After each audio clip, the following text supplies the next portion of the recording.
दोस्तों ये है Hyundai एसेंट। इसका टाइमिंग पोजीशन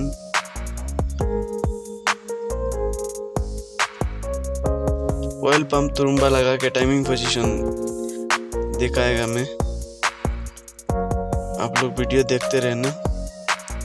ऑयल पंप अभी बैठाएगा। ऑयल पंप खराब हो गया था इसका। ऑयल पंप लगा के टाइमिंग पोजीशन देख लेना।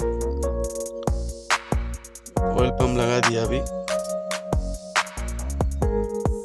टाइमिंग चेन बैठा के टाइमिंग पोजीशन बताएगा। आप लोग वीडियो लास्ट तक जरूर देखना। 2 मिनट का वीडियो है बस।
दोस्तों ये टाइमिंग मार्क देख लो। पहले वाला कैमशाफ्ट का ये चेन का मार्किंग और कैमशाफ्ट का मार्किंग बराबर है।